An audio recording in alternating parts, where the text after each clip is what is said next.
I'll be explaining both question 7 and question 8 in this video. I would only be looking at question 7b because those pieces of work I've marked.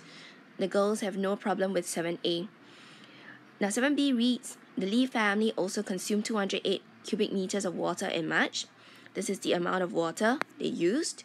They were charged at the domestic rate. Since it tells us it's the domestic rate, we will be looking at this section of the table. And that section of the table reads up to 40 cubic meters.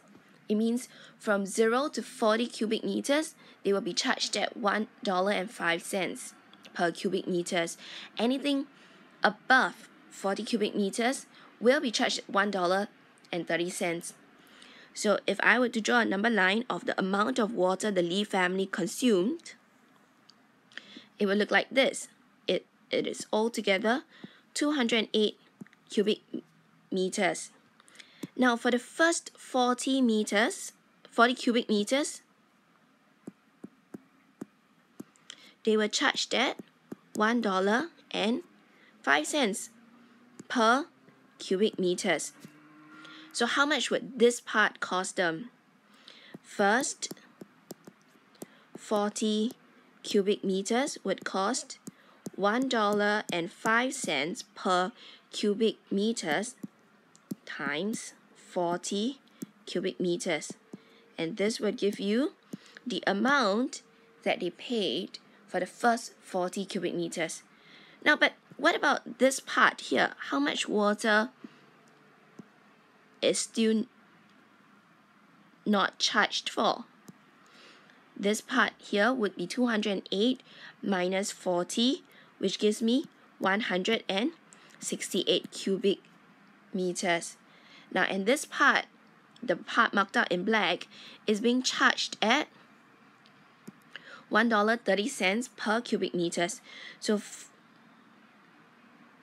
for the cost of 160 cubic meters of water is $1.30 times 168 cubic meters, and this gives us how much that much water cost.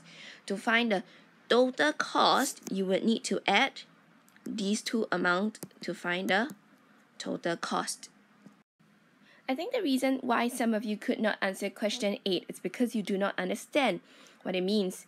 Now, this diagram shows us vertical blinds, and the vertical blinds consist of some vertical rectangular strip. So each strip of the blind looks like this. One strip. Now, when the strips are turned into closed position, each strip overlaps the next by 1/5, like this. So the strips overlaps each other by 1/5 of the width. So the parts that are shaded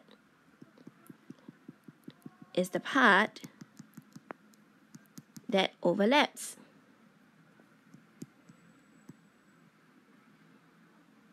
Does it make sense? So if I were to draw it in a model, this is the first strip. And when it closes,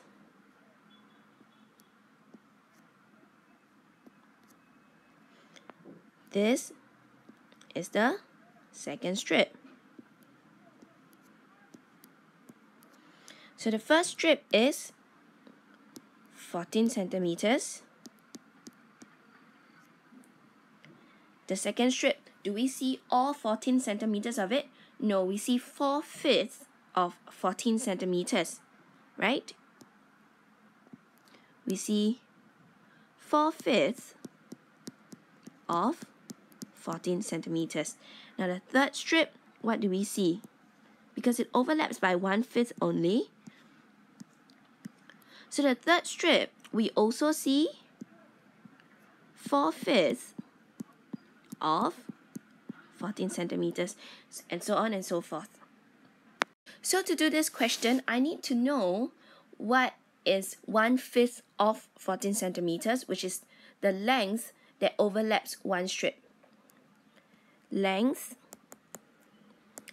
that overlaps one strip, which is the part that I am shading. What is that shaded length? Which is 1/5 times 14 centimeters. I'm going to tell you the answer for this one is 2.8 centimeters. So if the shaded part is 2.8 centimeters, what about the non-shaded part? The non-shaded part, or the remaining length,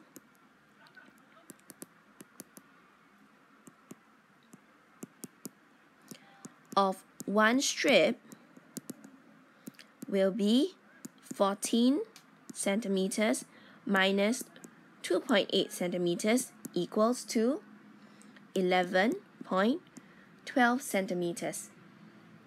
Now, does it mean that I use 294 to divide by 11.2 centimeters? No, I do not, because the first strip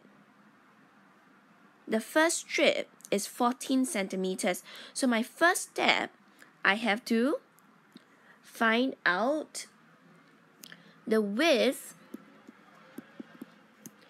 without the first strip, which is all this. See, I'm excluding the first strip. I used 294, should be 294 centimeters minus 14 centimeters, because I'm taking away this strip that is not the same as the rest, and it gives me 280 centimeters. If the rest of the strips occupy 280 centimeters, then can I find next?